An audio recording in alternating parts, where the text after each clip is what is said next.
हाय दोस्तों, आप सबका आसमा फेरी टेल में वेलकम है। मेरी ये स्टोरी आप लास्ट तक देखिएगा और बताइएगा कि आपको कौन सा करैक्टर पसंद आया है।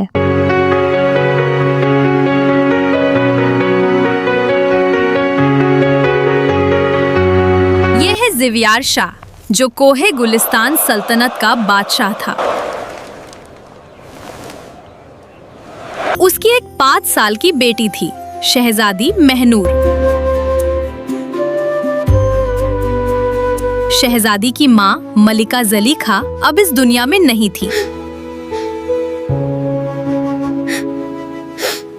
लेकिन छोटी सी महनूर अपने वालिद ज़िव्यार शाह के साथ खुश रहती थी। शहजादी महनूर बहुत ही अच्छा नाच करती थी, लेकिन सल्तनत के लोगों ने बादशाह से कहा कि अब उन्हें दूसरी शादी कर लेनी चाहिए। कुछ सोचने के बाद बादशाह मान गया। शहजादी महनूर बहुत खुश थी, लेकिन फिर बादशाह की शादी मेहर उन निसा नाम की एक चालाक औरत से हो गई। बादशाह अपनी दूसरी शादी से बहुत खुश था।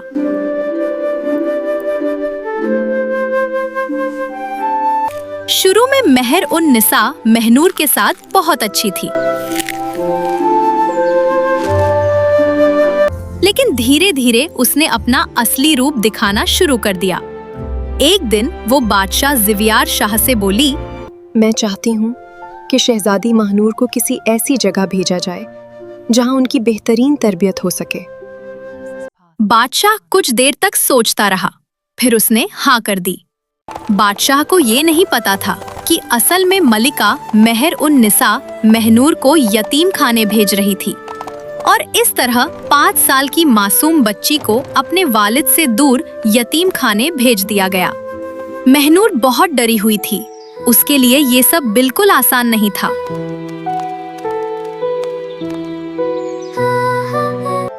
यतीम खाने की निगरान खातून बहुत सख्त थी। महनूर को रहने के लिए एक लड़की के साथ जगह मिली, जिसका नाम हानिया था। हानिया ने पूछा, तुम कौन हो और तुम्हारा नाम क्या है? मैं एक ऐसी लड़की हूँ जिसका इस दुनिया में कोई भी नहीं। और इसी तरह महनूर और हानिया पक्की सहेलियां बन गईं। Twinkle, twinkle, little star, how I wonder what you are. Up above the world. दोनों मिलकर काम करती थी।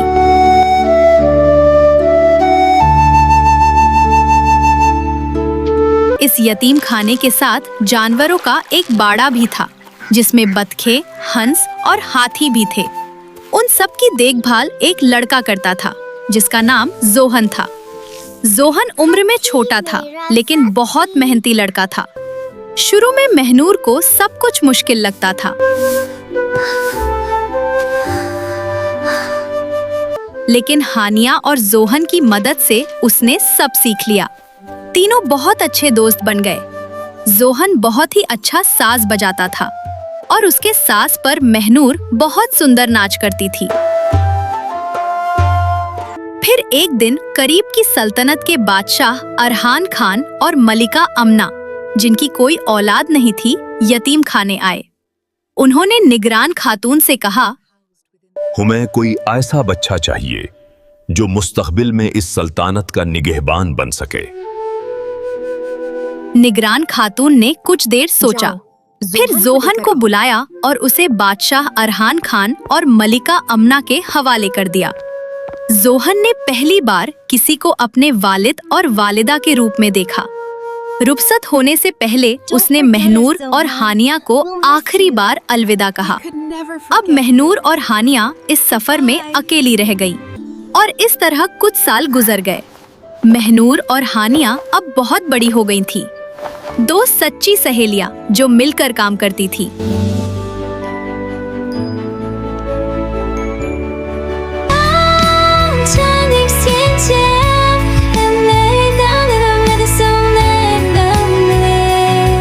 महनूर बहुत अच्छा नाच करती थी और हानिया भी उससे प्रभावित होकर नाचती थी, लेकिन उसका नाच उतना अच्छा नहीं था। लेकिन किस्मत का एक खेल। पेरिस का एक अमीर खानदान यतीम खाने आया और निगरान से कहा कि उन्हें ऐसी लड़की चाहिए जो बहुत अच्छा नाच करती हो। निगरान ने कुछ देर सोचा, फिर उसने महनूर और हानिया को बुलाया और कहा, तुम में से किसी एक को जाना होगा, इसलिए खुद फैसला कर लो कि कौन जाएगा। दोनों बहुत खुश थीं। एक बोली, मैं जाऊंगी। दूसरी बोली, नहीं, मैं जाऊंगी। फिर महनूर ने कहा, ओके, सिक्का उछालते हैं, चित मेरा और पद तुम्हारा। सिक्का उछाला गया और नतीजे में महनूर जीत गई। हानिया की आंखों में आंसू आ गए। फिर महनूर ने धीमी आवाज में कहा, तुम चली जाओ, मगर तुम मुझको भूल नहीं जाना, मेरी बेहतरीन सहेली। इसके बाद हानिया पेरिस के उस खानदान के साथ चली जाती है। अब हानिया को एक औरत अपने पास रखती है जिसका नाम खातून को था, और महनूर यतीम खाने में अकेली रह जाती है। अब वह बतखों, हाथियों और हंस का ख्याल रखती है। दूसरी तरफ शहजादा जोहन अब बड़ा हो चुका था। बादशाह अरहान खान और मलिका अमना उसे बहुत प्यार करते थे। शहजादा जोहन इतना हसीन था कि उस सल्तनत की हर लड़की उससे शादी करना चाहती थी। लेकिन शहजादा जोहन को अपने बचपन की सहेलियां महनूर और हानिया याद आती थीं। और दूसरी तरफ पेरिस के एक खुशहाल घर में हानिया खातून के साथ हर समय नाच की तैयारी कर रही होती है, क्योंकि पेरिस में एक बहुत बड़ा नाच का मुकाबला होने वाला था। खातून को चाहती थी कि हानिया ये मुकाबला जीते। इस मुकाबले का दावतनामा दुनिया के हर हिस्से में भेजा जाता है,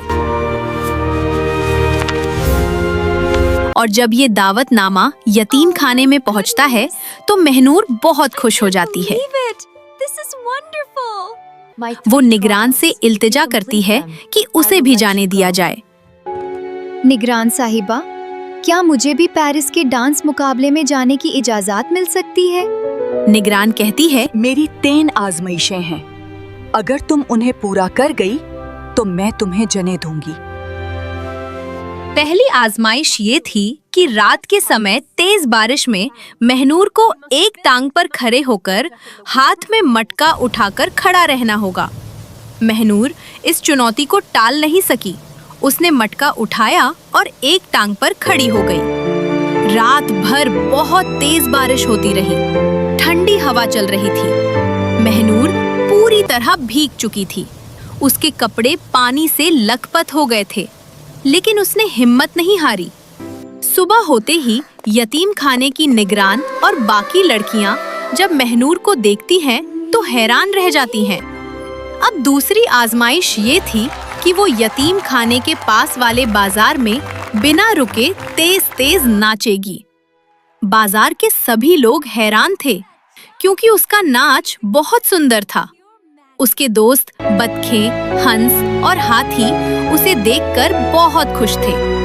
इस तरह महनूर पूरे दिन नाचती रही, लेकिन उसके पैरों में बहुत सी चोटें लग गई थीं। अब वो चलने के काबिल भी नहीं रही थी। रात का समय था। महनूर जमीन पर बैठी रो रही थी, क्योंकि अब वो चल भी नहीं सकती थी।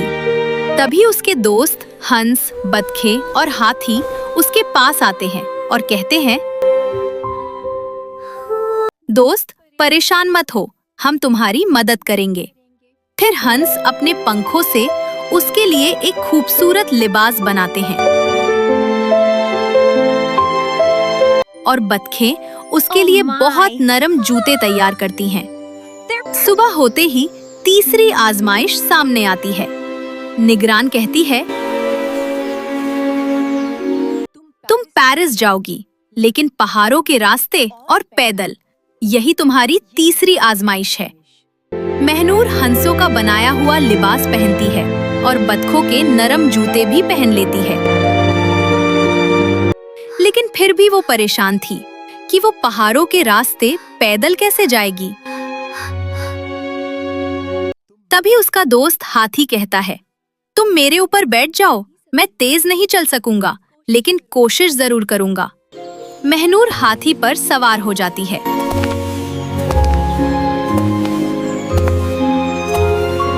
दोनों जंगल से होते हुए पहाड़ की तरफ चल पड़ते हैं। रास्ता बहुत लंबा और बहुत मुश्किल था। कुछ दूर चलने के बाद हाथी धीरे से कहता है, मेरी दोस्त, मुझे माफ करना, अब मुझसे और नहीं चला जाता। कोई बात नहीं, तुम्हारे शुक्रिया।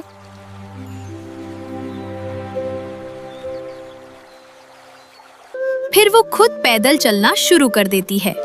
वो काफी देर तक चलती रहती है, लेकिन कुछ समय बाद उसकी आंखों के आगे अंधेरा छा जाता है और वो वहीं बेहोश होकर गिर पड़ती है।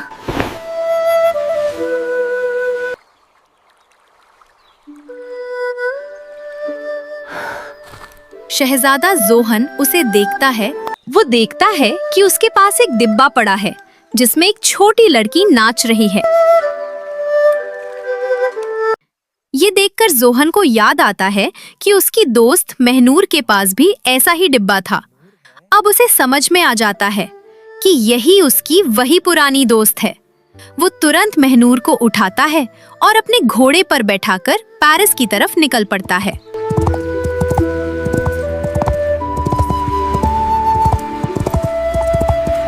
पेरिस पहुंचने के बाद जब महनूर की आंख खुलती है तो वो जोहन से पूछती है, आप कौन हैं और आपने मेरी मदद क्यों की? तुम कैसे भूल सकती हो कि हम किसी जमाने में बेहतरीन दोस्त थे। ये सुनकर महनूर की आंखें भर आती हैं और वो उसे जोर से गले लगा लेती है। शहजादा उससे कहता है, मुझे पूरा भरोसा है कि तुम ही ये मुकाबला जीतोगी। महनूर शहजादे के साथ मुकाबले के हॉल में पहुंच जाती है। वहां वो हानिया को देखती है, लेकिन हानिया उसे ऐसे नजरअंदाज करती है जैसे वो उसे जानती ही नहीं। मुकाबले का आखिरी दौर चल रहा था। हानिया बहुत अच्छा नाचती है और सब लोग सोचने लगते हैं कि अब वही जीत जाएगी। मुकाबला खत्म होने में अभी 10 मिनट बाकी थे।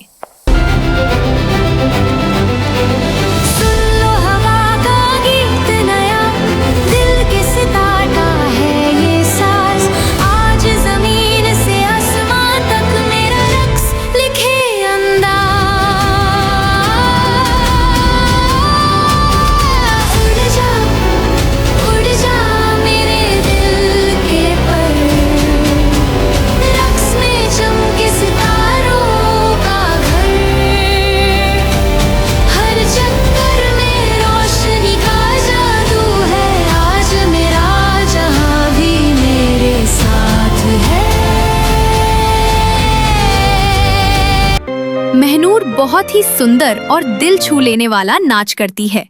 पूरा हॉल तालियों की आवाज से गूंज उठता है और महनूर मुकाबला जीत जाती है। महनूर हानिया के पास जाती है और अपना जीता हुआ इनाम उसे दे देती है। मुझको ना भूलने के लिए तुम्हारा शुक्रिया। ये सुनकर हानिया को अपनी गलती का एहसास हो जाता है। वो महनूर से माफी मांगती है। महनूर अपने इनाम को देखती है और उसे अपनी असली माँ की याद आ जाती है। उसकी आंखों में आंसू आ जाते हैं। वो आसमान की तरफ देखकर धीरे से कहती है, मैं जीत गई माँ।